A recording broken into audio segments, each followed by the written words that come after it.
Fantastic to be with both of you today. Thank you for coming. Well, likewise, Jason, we're happy to be here, and it's always nice to be with Senator Gillibrand. Always. So I think we can just start with current events, topics that are on top of everyone's mind with actions of the past week. Last week, the House of Representatives voted to nullify Staff Accounting Bulletin 121, which required custodians of crypto assets to account for them as a liability on their balance sheet. This is a disaster. This is totally unworkable, doesn't serve anyone. So it's really no surprise that we saw 21 Democrats join their Republican colleagues in the House, passing a resolution to nullify this. And now, going to the Senate, and we're hearing the vote in the Senate may come for this tomorrow, as soon as tomorrow. So why don't we first start hearing from both of you on why does this legislation matter, and what does what we're seeing say about the future of crypto regulation here? Senator Lummis. Well, Staff Accounting Bulletin 121 acts like a rule in regulation, and the agency uses it as if it were a properly adopted rule and regulation. It was not properly adopted as a rule and regulation. There was no public comment, no opportunity to respond or craft better rules. And so it was the OMB that said, no, this has to go through regular rulemaking APA processes. So that was the impetus behind going ahead with a Congressional Review Act that we'll be voting on tomorrow in the Senate, and as you pointed out, the House has already passed. If you say that someone's asset that you are custodying for them actually belongs to you in the event of a bankruptcy or a failure, who's going to trust you to put their money or their assets with you? And so this is a real threat to, first of all, good policy, but secondly, the trusting relationship that has to occur between the custodian and someone who has their assets custodied with a trusted custodian. I agree with Senator Lummis on this. I think it's a very destructive rule, and I think it's trying to eliminate cryptocurrencies and eliminate the ability of institutions to participate in the market. And I think that's a big mistake. Institutions have asked over and over again to have a well-regulated market and industry. They want to participate in it. This is a $1 trillion industry that the United States and certainly our states of New York and Wyoming should be in the center of it. And when rules like this come forward, it's trying to make the climate so toxic that participants can't participate domestically. And so U.S. participants will go abroad, we'll lose industries, we'll lose businesses. And it's just an extremely unwise approach when participants really want basic frameworks for regulation.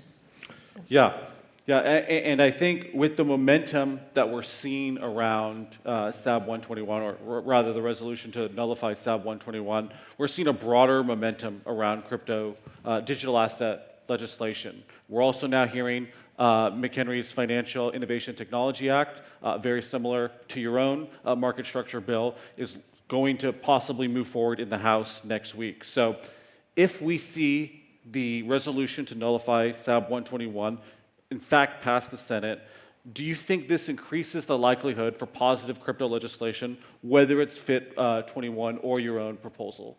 Senator Gillibrand. Yeah. I do, and I don't know what the vote total will be tomorrow. I think we will be close to 60. I don't know if we'll get to 60, so I don't know what the vote count is today. I do know there's a handful of Democrats that will support it. Cynthia has done a great job whipping Republican colleagues, so we'll see how close to 60 we can get. But I think we will be definitely over 50, so we will have a majority. I do think that creates momentum because it creates a willingness of senators to be knowledgeable about the industry, a willingness to learn it and to have an opinion about the industry and how it should be regulated. And Cynthia and I have been working on not only a market structure bill for the last 2 years, but also a payment stablecoin bill, which we would love to get a vote on. We haven't been able to get a hearing outside of one Ag Committee hearing on a small piece of the bill, but we haven't been able to get a hearing or a markup or even a debate in the committees of jurisdiction. And so we've been, at least I've been somewhat frustrated because we need to do the work. This is Congress's job. This is not the SEC's job. It is not CFTC's job. It's our job. We should be regulating this industry. We should be creating the rules of the road. And we should be able to figure out how to create a sustainable, innovative industry that has the right type of guardrails so that innovation stays in the United States. Absolutely. And even on, for example, the money transmitter side, where we've seen the Department of Justice take a very different position than the Department of Treasury has taken. It creates a kind of uncertainty that causes providers to go offshore. And we've talked to companies, I'm sure you have too, that are saying there's a more well-understood regulatory framework in Europe, and it's more mature than the United States is. And it compels us to want to set our anchor in Europe rather than in the United States. That's a terrible shame. I mean, this country is the incubator of innovation. We've always been that way. And so to take this particular industry in its infancy still and make sure that it doesn't thrive here, but it thrives elsewhere in the world, is really tragic. And of course, we have a framework. Our colleagues, I think, are ready to see it, but the administration isn't, I would say. Or certain people in the administration aren't ready to see it. Even though we have worked well with Treasury and with the Fed, there's just nobody necessarily at the White House that's focused on these issues, but we certainly have great communications with Treasury staff and Fed staff on our bill, both on our payment stablecoin bill and our market structure bill. And at the Commodity Futures Trading Commission. CFTC has been a great partner, and we've actually even worked with SEC staff, not necessarily with the chairman, but we have worked very extensively with the staff.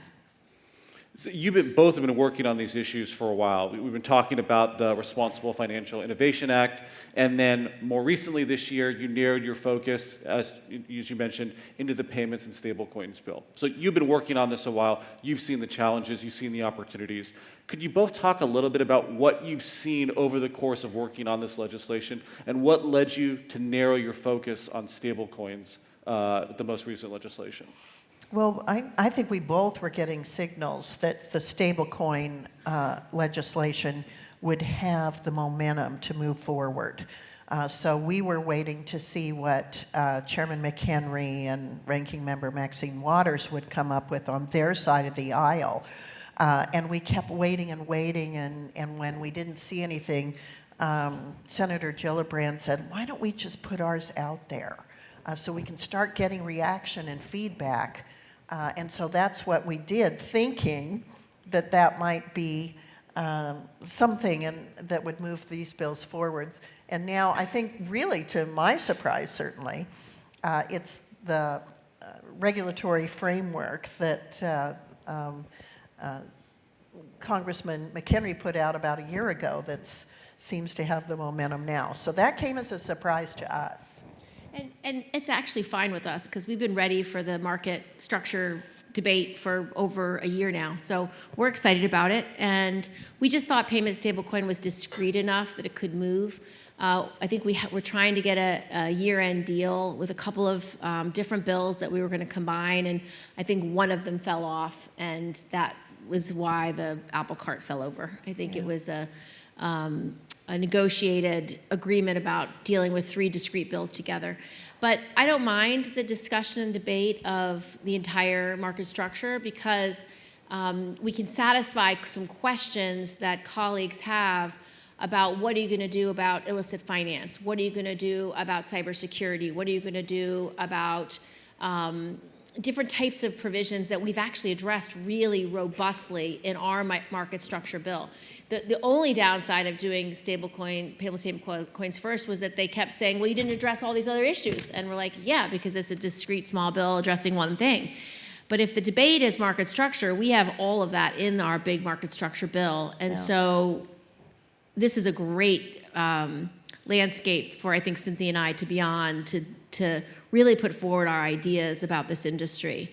So I'm excited about it, and I hope Chairman McHenry can pass his bill. I do too. There's a lot of overlap between his bill and our bill. There's a couple areas where I think our bill's somewhat stronger, but moving forward, his bill starts the debate. And so in the places where I think we have better, stronger language, we can try to insert those solutions into that broader framework that he's working on. Absolutely. I think this is incredibly important for the industry. I think there's lots of capital players that are on the sidelines simply waiting for the rules of the road to be laid out. Yeah. So we're certainly rooting for you. We'll see how things develop here over the next week and then in the months beyond that.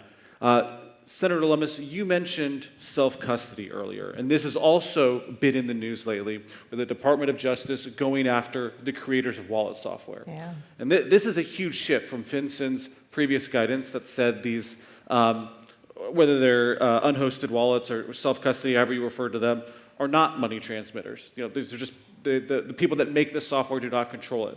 And now we're seeing a different approach taken by the Justice Department. And this is really concerning because we're now going from regulation by enforcement to regulation by criminal prosecution. And that's a very slippery slope, and obviously we're worried that could be abused and then go after other non-custodial businesses like node operators or even individuals or minors. So would you agree with that assessment, or what are we missing here about the slippery slope we may be on? Yeah, I don't think you're missing a thing. Okay. The fear is that the Department of Justice is out on its own, going rogue with regard to its interpretation of the law instead of listening to the Department of Treasury that has taken a very different approach. So this kind of came out of left field, and it's a big concern for the industry. It's also a big concern for us. And as Senator Gillibrand said, this is our job. We're the ones that are supposed to be making these policy decisions. And so to have Department of Justice not only second-guess Treasury's interpretation, but do it in the context of criminal law, that's way out of bounds. And so Senator Wyden and I sent a letter to Justice showing them the error of their ways in hopes that they will straighten up and fly right. And so we're going to be monitoring that tremendously closely. And if there is, here's another advantage of having a legislative vehicle moving. So if you get the McHenry bill moving, and we can put a fix on that bill in the form of an amendment to make it clear that money transmitters licenses don't apply to nodes and software and things that were never intended to be considered money transmitters. That's a good thing. So if we can get legislation moving, we have the opportunity to legislate. And Senator Gillibrand, the balance we're trying to strike here is, of course, preserving human freedom, the right to custody your own funds, the right to participate in peer-to-peer transactions, while at the same time combating illicit finance. That's something that none of us want to see happen with Bitcoin or other digital assets. So could you talk a little bit about how your legislation strikes the right balance there, where we're preserving individual freedom, but at the same time making sure the right tools are in place to combat illicit actors? Mm-hmm. So in our most recent iteration of payment stablecoins, we decided that the best way to really prevent illicit finance and doing anti-money laundering was to require that the custody of your one-to-one fiat-backed value, so your U.S. dollar, was going to be in a U.S. bank. So if you have your backup in a U.S. bank, you have to follow all the banking regulations, whether it's a state bank or a federal bank. And so we thought that was a very easy way to use existing rules of Know Your Customer to say, this market is literally no different than holding dollars and being at an airport and exchanging those dollars so you can get some euros. Or for people who were born in the 60s and 50s, literally like going into American Express and getting $100 worth of traveler's checks to travel abroad with. Yeah. It's literally that simple. And so when you begin to say, the way people are going to exchange value needs to be portable, needs to be something that they can hold custody of themselves. It needs to be just like any form of cash that you're going to use. That has to be preserved. And when you talk about it in that simple way, people begin to realize this is nothing more nefarious than changing the denomination of your value into another denomination. It's literally that simple. This is just a digital denomination. And so I believe that that's why the stablecoin example was so simple and why we liked it. For our market structure bill, we have very rigorous know your customer, anti-money laundering requirements in that bill. Yep. We also use existing structures for broker-dealers, for SEC oversight, for CFTC oversight. We use all the bells and whistles that are in the financial services industry to create transparency and accountability in these markets. And if you look at any of the recent collapses of the last 3 or 4 years, none of them could happen under our framework because the transparency's there and the accountability's there. You know, a lot of what we're talking about today is all the attention this space is getting. I think crypto, Bitcoin, is really having its mainstream moment here in DC. It's remarkable for me to see, after all these years, something that was so fringe before. Now we are having congressional hearings in the House and in the Senate. Executive agencies are weighing in on the subject, like we've been discussing. But the group that has the most to say about this subject is, of course, the American voters. You know, since the last election, millions of voters have invested in digital assets. I believe the recent estimates that are some 52 million Americans now own cryptocurrency, so they're paying attention to what's happening here in Washington, and it could very well become a major issue here in this year's election. 1 in 5 voters list crypto as a main issue in battleground states, and these are small states where just a few thousand votes has a really big impact. So my question for both of you is, with digital assets becoming such a hot topic, is it an exaggeration to say that crypto could swing, have an impact on the 2024 election? And how do you see this affecting the electoral map come this November? Well, I think it's going to be a big issue in Ohio. You have a very pro-digital asset Republican running against the current chairman of the banking committee, who's been very reticent. And so I think it draws a clear distinction between them. I'm not sure there's as clear a distinction for digital assets in any other state, but I do think it'll still be an issue. I also think it'll be, you know, a maybe level 2 or level 3 issue in the presidential debate as well. So the fact that there are now, half a dozen or even a dozen ETFs in Bitcoin. Hong Kong is apparently moving forward with ETFs both for Ethereum and Bitcoin. It changes the game when you see people have the opportunity to participate in this asset in a form like ETFs that they're used to using. So Bitcoin certainly has gone mainstream in the US. Yeah.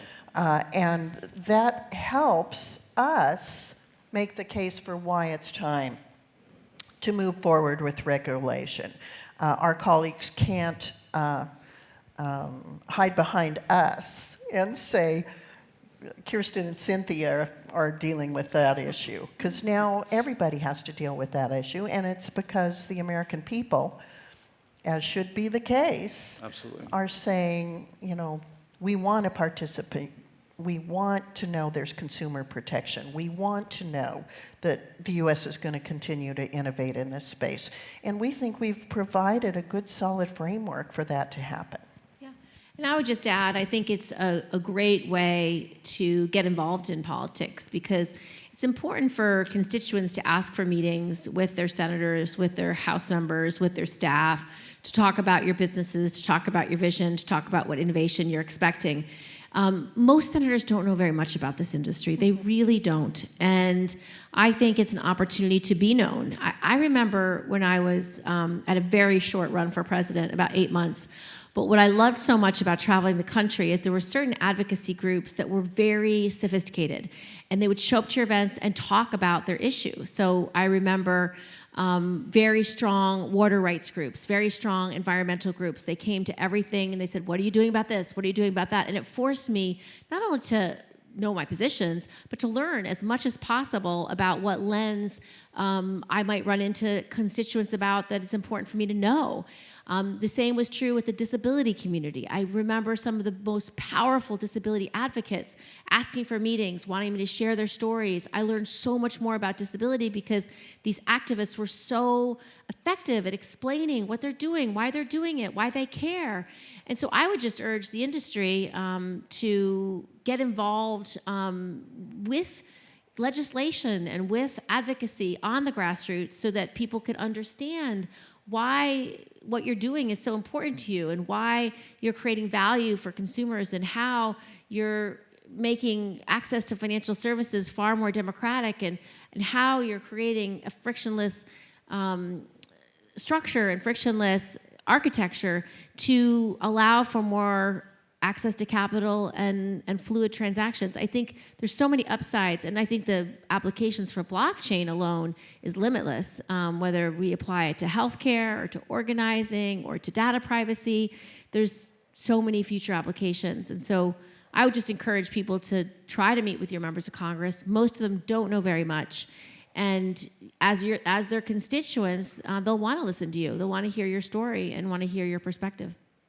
I can't think of a better way to end it. We're up on time here. Senator Lummis, Senator Gillibrand, you both serve as models of why this is a bipartisan issue. You show what bipartisan cooperation looks like, and I'm very excited about the results I think are going to come up here. So thank you very much for coming out. Thank you very much. Thank you for what you do for this industry. Thanks, Jason.